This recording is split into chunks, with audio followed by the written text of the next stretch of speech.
Out of billions of species that have lived on Earth, you were born human. But imagine if the odds had shifted by the smallest fraction. If one invisible thread of possibility had been woven differently, you might not have opened your eyes as a human at all. You might have awakened as something ancient, something silent, something that has survived almost unchanged for millions of years. You might have opened your eyes as something else entirely. Not a bird, not a wolf, not even something warm-blooded. You might have opened your eyes as 20 feet of silent muscle coiled beneath the surface of a flooded Amazonian river, waiting, watching, feeling the world in ways no human mind was ever built to understand. This is not a story about a monster. This is the story of your other life, the one that exists in a world humans were never meant to see. You died, and when awareness returned, there were no hands, no mirror, no voice calling your name, only a body, long, heavy, coiled in the warm shallows of the Amazon, the green, breathing heart of South America. Your eyes open, but something is wrong. The world you knew, sharp colors, clear shapes, familiar faces, is gone. Vision here is dim, blurred at the edges. Colors dissolve into shadow. Your eyes sit high on your head, just above the waterline. Most of your enormous body remains hidden beneath the surface. Only your nostrils, only your eyes. The rest disappears into the river. Fine details vanish. Small objects disappear completely. Your eyes were never designed for that. They were designed for movement, a ripple, a splash, the slightest disturbance on the water's surface. To a human, the Amazon is a landscape. To you, it is a map of motion. Then something stranger happens. You try to look at yourself, but you can't. There are no mirrors here, no photographs, no reflection staring back from a screen. You can see only the small portion of your body nearest your head. The rest stretches behind you into darkness. You know it exists, not because you see it, but because you feel it. Every muscle, every scale, every inch of your length. You have never seen your entire body. Not once. You do not know you are enormous. You do not know other animals fear you. You do not know humans would call you a giant. You know only the pressure of your muscles, the weight of your body in water, the signals carried by the river. Humans build identities around what they see. You build yours around what you feel. The river does not care about identity. The jungle does not care about meaning. It asks only one question: are you alive? And right now, the answer is yes. Yet somehow, you know exactly where you are. Because you don't need eyes, not really. Your tongue flicks, once, twice, drawing molecules into the Jacobson's organ, a biological laboratory that reads the world through chemical signatures. Every creature leaves an invisible fingerprint in the air, and you read them all. Somewhere to your left, movement, something alive, something disturbing the water. You feel it not through sound, but through vibration. Every ripple carries information directly into your body. The jungle isn't silent, it vibrates, and you feel all of it. Welcome to the hidden world. But before we go further, we need to talk about how this life nearly ended before it began. You were not born alone. Moments earlier, you were curled safely inside your mother's body. Then, suddenly, the world arrives. Warm water, thick jungle air, movement. You slide into the Amazon already alive, already independent, already facing the greatest challenge of your life: survival. You arrived into this world alongside more than 80 brothers and sisters. Each of you already 3 feet long, miniature replicas of the giant you will one day become. Your mother, exhausted and 20 pounds lighter from 7 months of carrying you without eating a single meal, rests nearby in the shallows. You are day 1, age 0. She will not feed you. She will not protect you. She never could. Because here is the truth of your first days on Earth. Everything wants to eat you. The wild cats that move like shadows through the undergrowth. The black caimans patrolling the riverbanks, armored like tanks, powerful enough to crush bone. The giant birds circling above the canopy. Even larger snakes recognize you as food. You were born into a lottery where most of the tickets lose. By the time you are 6 months old, most of your siblings are already gone. By your first birthday, only a handful remain. Of those 80 brothers and sisters born on the same day as you, only a few will ever see their second rainy season. The jungle does not reward strength. It rewards survival. And somehow, you survive. Either way, the jungle asks only one question. Can you survive? You do. Year after year, you grow. And as you grow, the world begins to reveal itself in ways no human could ever experience. Your tongue flicks through the humid air. Invisible chemical trails become maps. Every creature leaves a signature. Every movement leaves a clue. The river carries information through vibration.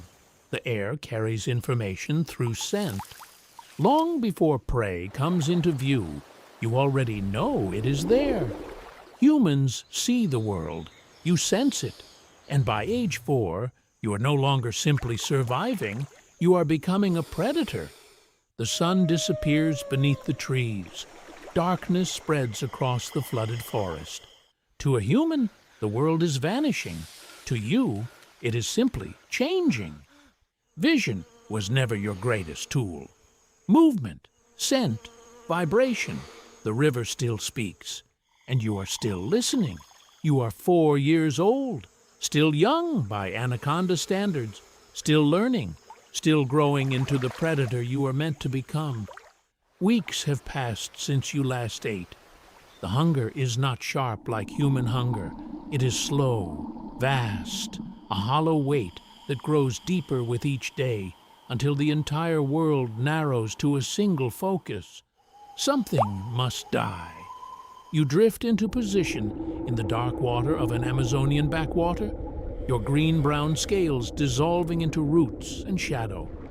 A capybara moves toward the river's edge to drink. It scans the surface, sees nothing. Because you are the water itself, the capybara steps in, the water trembles beneath its weight, your tongue flicks. Warm mammal, alive, close.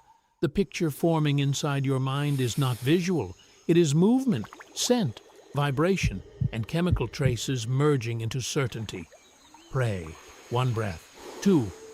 For weeks you have waited, still patient, trusting a strategy older than humanity itself. Then you strike. Your backward curving teeth lock on.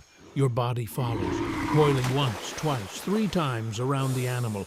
There is no cruelty here, only the ancient contract between predator and world. The struggle lasts seconds. Most of the animal disappears beneath your coils. You do not watch death the way a human would. You feel it. Every movement, every heartbeat, every desperate attempt to escape. And then, the moment those signals stop, the river grows still, the vibrations vanish, the heartbeat disappears. Silence. That is how you know it is over, not because you saw it, because you felt it. This life gave you patience, and patience, it turns out, is the most powerful thing in the jungle. Now comes the impossible part. The prey lying before you is larger than your head, far larger. To a human, swallowing it would seem absurd, but you are no human. Your jaws stretch through an extraordinary network of flexible ligaments. Slowly, patiently, you begin to swallow the animal head first. Rain falls, hours pass. The forest changes around you. Little by little, the entire animal disappears inside you. A creature that moments ago occupied the river now exists within your own body. Fuel for the next flood, the next season, the next year of life. You eat once, and then you rest for months. One meal can fuel you through an entire season. While the world rushes past in noise and movement, you lie motionless in the warm shallows, growing. By age 10, you have crossed 15 feet. The river that once terrified you now belongs to you. By age 15, you approach 20 feet. Black caimans give you space. Capybaras freeze when your scent reaches them. You have become something the jungle respects. By age 20, if fortune has favored you through floods, droughts, and the growing reach of humans, you may stretch beyond 25 feet and weigh over 200 pounds.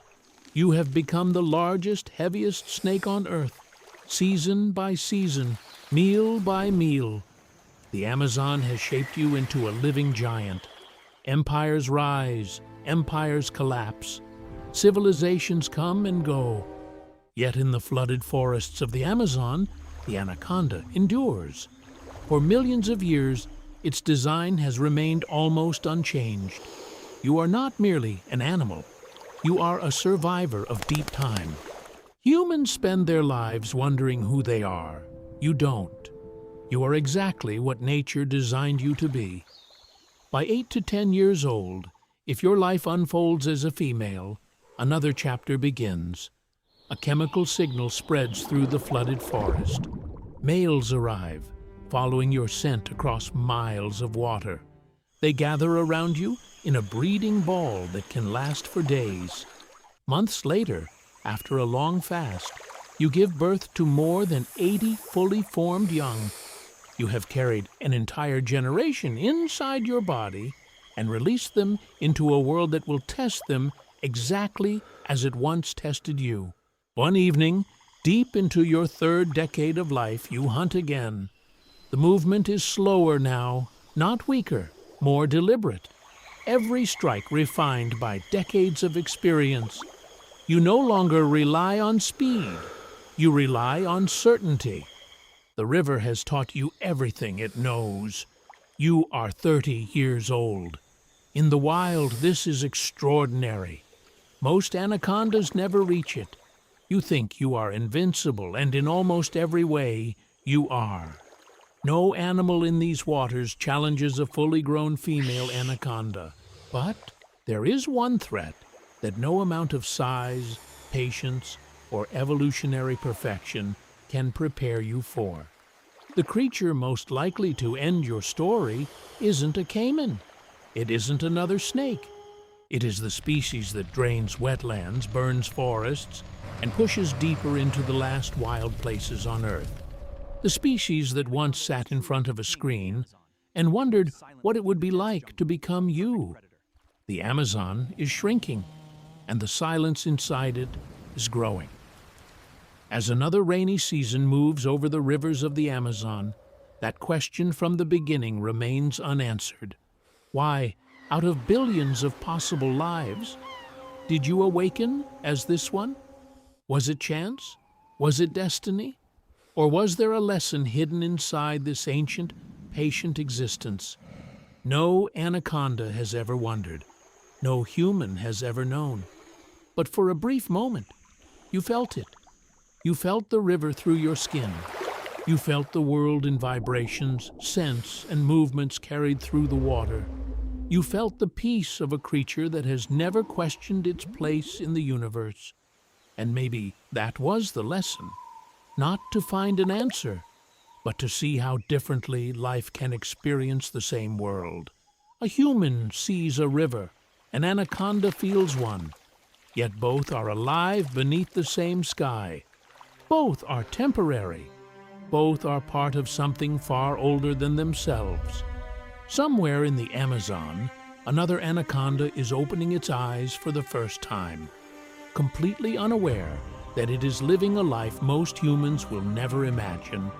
It simply opens its eyes and begins The river flows, the jungle breathes, the ancient cycle continues, and somewhere beyond the forest, a human is still asking the same question.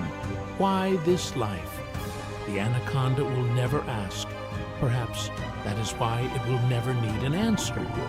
The water stills, a ripple fades into darkness, and for a moment, there is only life, experiencing itself in another form.